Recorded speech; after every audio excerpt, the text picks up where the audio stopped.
বিশ্বকবি রবীন্দ্রনাথ ঠাকুরের বিখ্যাত একটি কবিতা কৃপণ। কণ্ঠে আমি শুভ্রা। আমি ভিক্ষা করে ফিরতেছিলাম গ্রামের পথে পথে।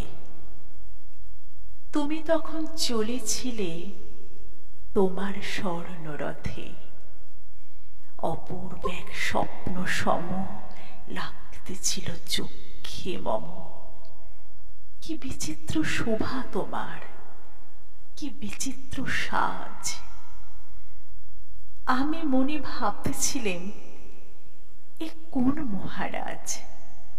আজি শুভক্ষণে রাত পোহালে ভেবেছিলেম, তবে আজ আমারে দাঁড়ে দাঁড়ে ফিরতে নাহি হবে।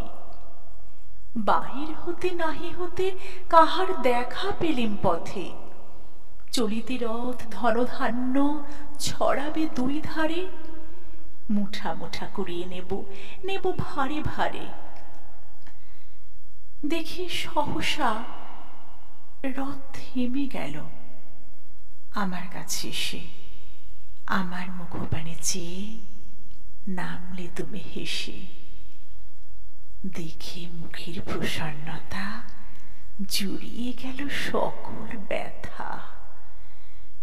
হেন কালে কিসের লাগে তুমি অকস্মাৎ আমায় কিছু দাও গো বলে বাড়িয়ে দিলে হাত।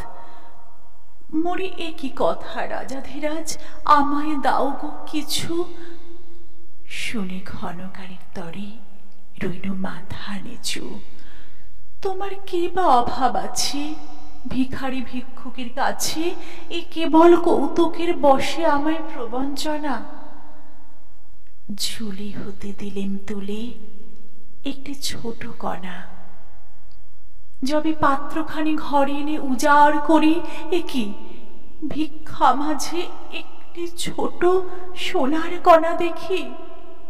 দিলেম যা রাজ ভিখারিরে স্বর্ণ হয়ে এলো ফিরে।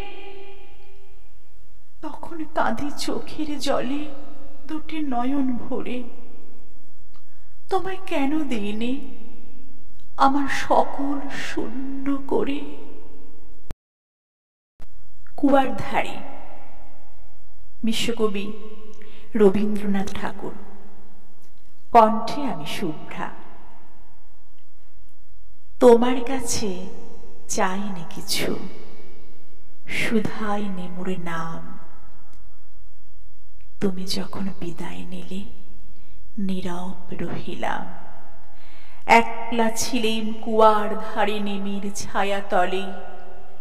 কলস নিয়ে সবাই তখন পাড়ায় গেছে চলে। আমায় তারা ডেকে গেল, আয় গো বেলা যায়। কোন আলাসে রইনু বসে কিসের ভাবনায়। পদধ্বনি শুনি নাই গো কখন তুমি এলে। কইলে কথা ক্লান্ত কণ্ঠে, করুণ চক্ষু মেলে। তৃষা কাতর পান্থ আমি, শুনে চমকে উঠে জলের ধারা দিলেম ঢেলে তোমার গল্পটে।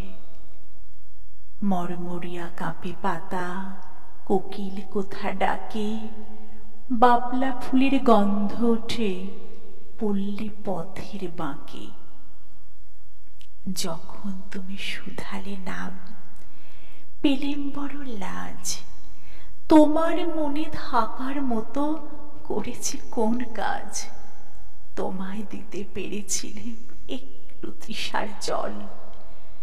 এই কথাটি আমার মনে রহিল সম্বল। কুয়ার ধারে দুপুর বেলা তেমনি ডাকে পাখি, তেমনি কাঁপে নিমের পাতা। আমি বসেই থাকি।